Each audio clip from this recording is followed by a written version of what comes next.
जय हिंद दोस्तों। आज हम लोगों का ये वर्णमाला का पहला क्लास है। बहुत सारे बच्चे ने कहा था कि सर वर्णमाला पढ़ा दीजिए। हालांकि वर्णमाला का क्लास हमारे ऑफलाइन में चल रहा है, ठीक ना। तो ये बहुत बच्चे का कहना था कि सर वर्णमाला भी वीडियो बना के डाल दीजिए वर्णमाला का। तो आज हम लोग वर्णमाला पढ़ने आए हैं। आज वर्णमाला का मेरा पहला क्लास है। तो समझते हैं सबसे पहले वर्णमाला होता क्या है। तो दोस्तों ध्यान दीजिएगा, वर्णमाला क्या होता है। वर्णमाला शब्द में ही छुपा हुआ है। वर्णमाला अर्थात वर्ण का ऐसा क्रम जो माला के जैसा दिख जाए। जैसे हम बात करते हैं अ से लेकर आ सबसे पहले हम लोग सीखे थे ना बचपन में। सबसे पहले इसे यहीं से शुरू किया सीखना। तो आ से लेकर ज्ञान तक के जो वर्ण होते हैं ना, इसको अगर एक क्रम में हम जब सजा देते हैं, कहाँ से कहाँ तक, अ से लेके ज्ञान तक के वर्ण को जब एक क्रम में हम सजा देते हैं तो उसी क्रम को हम क्या कहते हैं, वर्णमाला करते हैं। अर्थात वर्णमाला का परिभाषा कर सकते हैं कि वर्णों के व्यवस्थित क्रम, वर्णों के व्यवस्थित क्रम को हम क्या कहते हैं, वर्णमाला कहते हैं।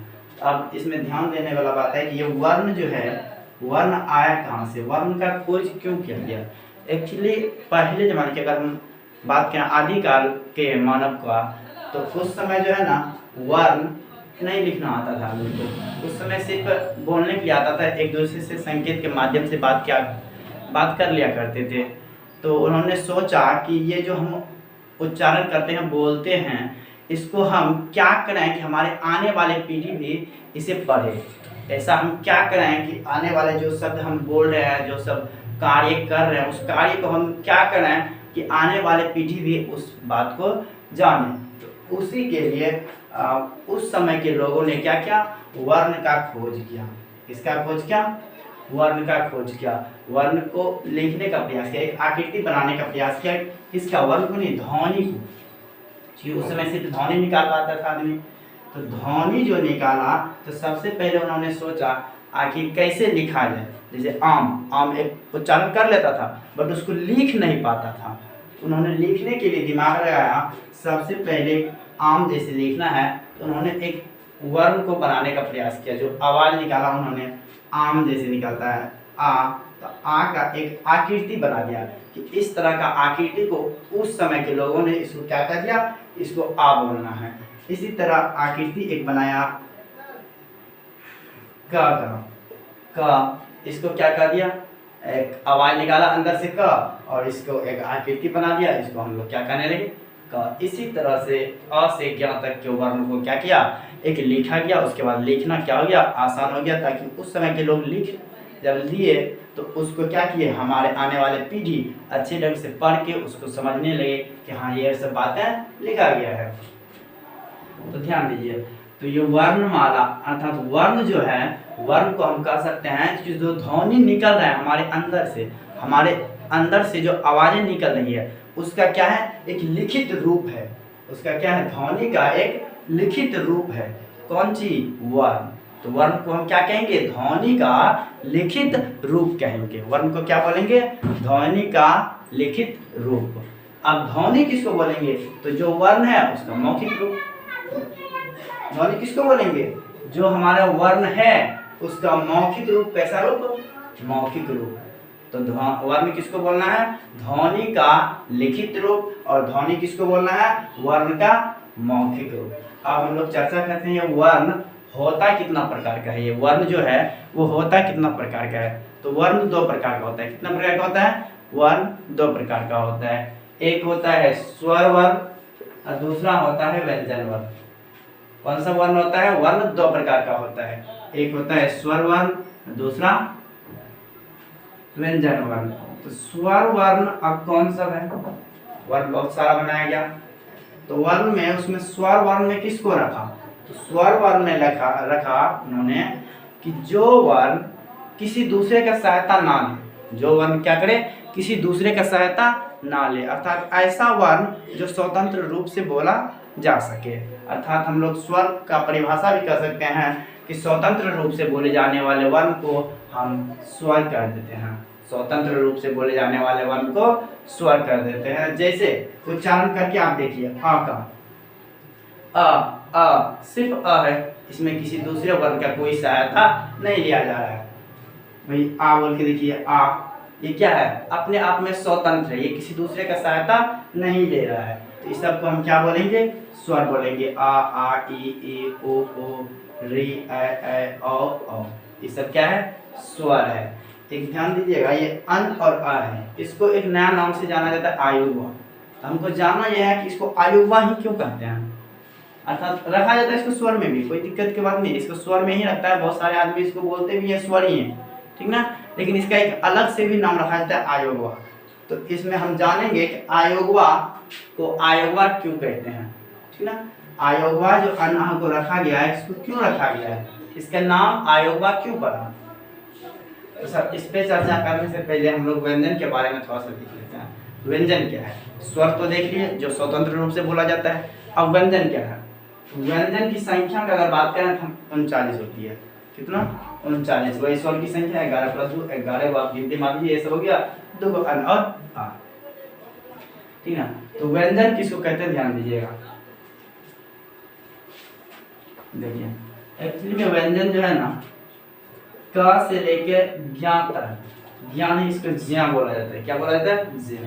क से लेके ज्ञ तक के वर्ण को हम लोग व्यंजन कहते हैं। एक्चुअली इसको व्यंजन क्यों कहा, इसको उस समय के लोगों ने, जो हिंदी के महान लोग हुए हैं, उन्होंने इसको व्यंजन क्यों कहा, क्योंकि ये जो वर्ण है क, ये सब वर्ण का हो गया, खा हो गया, ग हो गया, ये सब जो भी वर्ण है, च ट त प जो भी है, ये सब करता क्या है, इसका देखिए, इसमें ध्यान से अगर उच्चारण इसका करके देखिए, अगर इसका उच्चारण बड़े ध्यान से कीजिएगा तो पता आपको चल जाएगा कि इसको क्यों व्यंजन कहा गया। इसको उच्चारण कीजिए, अभी तुरंत उच्चारण कीजिए, जैसे बोलिए क क, देखिए इसमें ऑटोमेटिक आ रहा है, आ इसमें लग रहा है, आ कहाँ का है, स्वर का है। आप दूसरा वर्ण ले लीजिए, च, उच्चारण करके देखिए, च। क्या बिना आ का इसका उच्चारण संभव है, हाँ संभव है। कैसे, आ के अलावा आ को ले सकते हैं, चा का चा बोल सकते हैं, चौसी का ची बोल सकते हैं। अगर हम कह दें किसी स्वर का सहायता नहीं लेना है, अगर हम कह दें कि किसी स्वर का सहायता नहीं लेना है, तब हमको व्यंजन का उच्चारण करके बताओ, तो ये संभव नहीं है, इसका उच्चारण नहीं हो सकता, इसका उच्चारण संभव नहीं है। इसका उच्चारण, तो व्यंजन का उच्चारण। इसीलिए इसका क से लेके ज्ञ तक जो वर्ण है, इस सबको व्यंजन कहा गया। क्यों, क्योंकि ये क्या करता है, स्वर का सहायता ले लेता है। ये क्या करता है, स्वर का सहायता लेता है। आप उच्चारण करके देख लीजिए, आपको पता चल जाएगा। कोई भी वर्ण लीजिए, और भी ले लीजिए, प च ट त प य र ल व, कुछ भी लीजिए, उसमें अपने आप उसमें आ लगा ही मिलेगा आपको, बिना आ का उच्चारण कर ही नहीं पाते हैं। हाँ, आ नहीं कीजिएगा, आ नहीं लगाइएगा तो आपको कोई दूसरा स्वर लगाना पड़ेगा, जैसे आ ले लीजिए, ई ले लीजिए, ई ओ रे क्री, ठीक ना। इस तरह से आप किसी न किसी स्वर का सहायता जरूर लेंगे, तब ये जाके आप क्या कर सकते हैं, व्यंजन का उच्चारण कर सकते हैं। तो व्यंजन का परिभाषा क्या कहता है कि वह वर्ण जो क्या करे, स्वर का सहायता ले।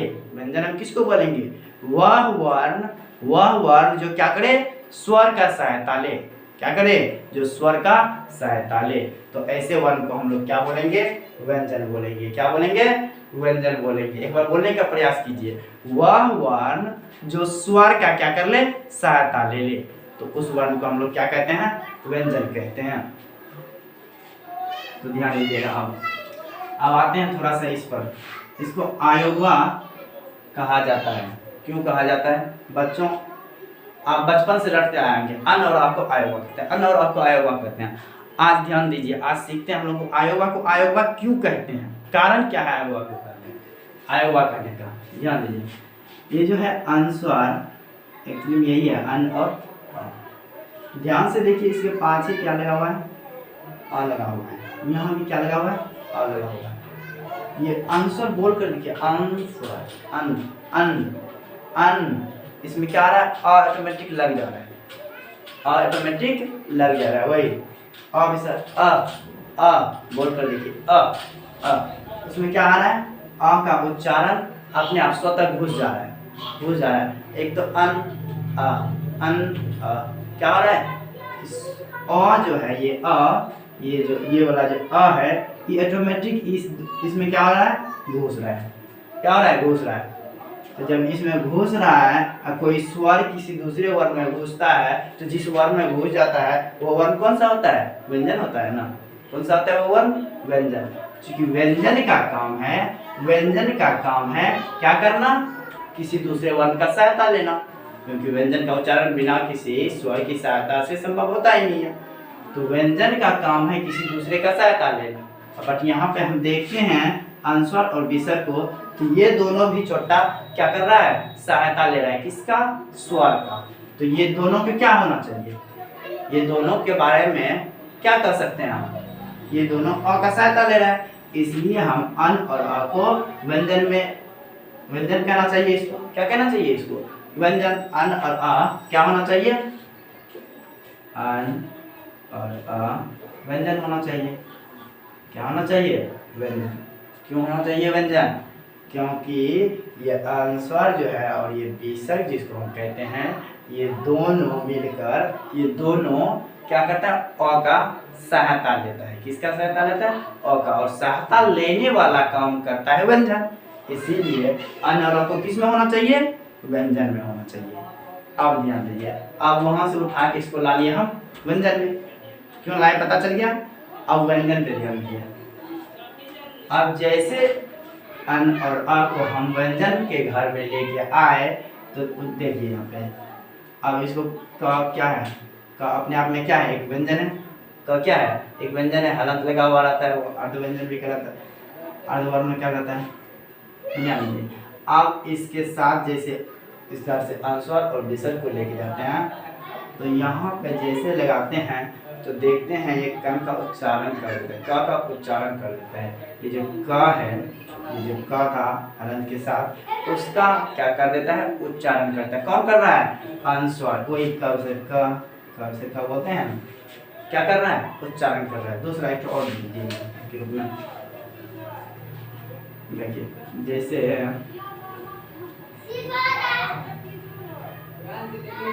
खा लेता है, खन, क्या हो गया, कुछ बोल के देखिए इसको, इसका उच्चारण क्या है, खन खन खन, वही ख ख, चन च। अब देखिए ये क्या कर रहा है, ये ख का ये वर्ण जो है अनुस्वार, ये उच्चारण कर रहा है। ये ख का ये जो विसर्ग है उच्चारण कर रहा है। और उच्चारण कौन करता है, उच्चारण कौन करता है, स्वर करता है। उच्चारण कौन करता है, स्वर करता है। और यहाँ पे जब लाए हैं यह व्यंजन का, ये क्या कर रहा है, उच्चारण कर रहा है। क्या कर रहा है, उच्चारण कर रहा है। ध्यान दीजिए, ये क्या कर दिया, व्यंजन का उच्चारण कर दिया। व्यंजन का क्या कर दिया, उच्चारण कर दिया। तो जब ये व्यंजन का उच्चारण कर दिया, कौन उच्चारण किया, ये अनुस्वार और ये विसर्ग। तो जब व्यंजन का उच्चारण कर दिया, और व्यंजन के उच्चारण करने का कारोबार किसका है, स्वर का है। किसका है, स्वर का है। इस कारण से अन और अ को क्या होना चाहिए, स्वर होना चाहिए। इस कारण से अन और अ को क्या होना चाहिए, स्वर होना चाहिए। क्या होना चाहिए, स्वर होना चाहिए। हम व्यंजन के घर में था, व्यंजन के घर स्वर के घर में था, वहां से हम लेके आए थे व्यंजन के घर में। क्यों, क्योंकि स्वर घर में था तो अ का सहायता ले रहा था। और वही जब व्यंजन के घर में हम लेके आए तो व्यंजन का देखिए उच्चारण कर रहा है। क्या कर रहा है, व्यंजन का उच्चारण कर रहा है। तो जब व्यंजन का उच्चारण जो कर देता है वो क्या होता है, स्वर होता है। तो अब इसको क्या कहा जाए, आप दिमाग लगाइए थोड़ा सा, क्या कहा जाए इसको, हाँ दिमाग लगाइए। तो इसी को क्या कह दिया, आयोग वाह कर दिया। क्यों, क्योंकि ये जब स्वर के घर में रहता है तो व्यंजन की तरह काम करता है, और जब व्यंजन के घर में आता है तो वो स्वर की तरह काम करता है। किसके तरह काम करता है, स्वर की तरह काम करता है। इसलिए हम इसीलिए हम अन आ को क्या कह दिए, अयोग वा। ध्यान दीजिए, योग वाह, क्या कर दिए इसको, अयोग वा, आ को लेकर भागने वाला, अयोग वा। तो यहाँ पे बात क्लियर हो चुका होगा, आपको समझ में आ गया होगा कि सर वर्णमाला में ये जो आयोगवा पॉइंट है, ये आयोगवा को आयोगवा क्यों कहते हैं। इसको देखिए, यही बात जो हम बोले इतना देर तक उसको हम लिख लिए यहाँ पे, क्योंकि स्वर की सहायता से बोली जाती है, इसलिए अन और अ को क्या होना चाहिए, व्यंजन होना चाहिए। क्या होना चाहिए, व्यंजन होना चाहिए। ठीक ना, इसको प्रयास कीजिएगा नोट बनाने का। इसका अगर नोट बना लीजिएगा ना, बहुत ज़्यादा फायदा होगा, क्योंकि हम अभी शुरू किया, पहला क्लास है, इसके बाद हम लगातार क्लास लेंगे। ठीक ना, वर्णमाला का पूरा चाहेंगे कि जितना हो सकता है मेरे बस में है, पूरा डीप में और डिटेल में वर्णमाला को पढ़ाने का प्रयास करेंगे। इसलिए आज शुरू क्लास है, तो आज इसको नोट कर लीजिएगा, एक कॉपी अलग से रख लीजिएगा, उस कॉपी में क्या कीजिएगा, पूरा लिख लीजिएगा। ठीक ना, चाहे तो आप स्क्रीनशॉट इसका ले सकते हैं, पूरा स्क्रीनशॉट एक बार ले लीजिए, ध्यान दीजिए आप। चलिए, यहाँ तक तो आप क्लियर है, कोई दिक्कत की बात नहीं है। यहाँ पे जाके देख लीजिए क्या क्या, चूंकि व्यंजन का क्या कर रहा है, उच्चारण कर रहा है, इसलिए अस्वर और विसर्ग को स्वर होना चाहिए। क्या होना चाहिए, स्वर होना चाहिए। यही कारण है कि वर्णों के बीच का कड़ी आयोग वा को कहते हैं। किसको कहते हैं, आयोग वा को कहते हैं, इसी कारण से। ठीक ना, अब स्वर का परिभाषा तो बता ही दिए, स्वतंत्र रूप से बोले जाने वाले वर्ण को स्वर कहते हैं। अगर आप स्क्रीनशॉट नहीं लिए तो एक बार फिर से स्क्रीनशॉट ले लीजिए।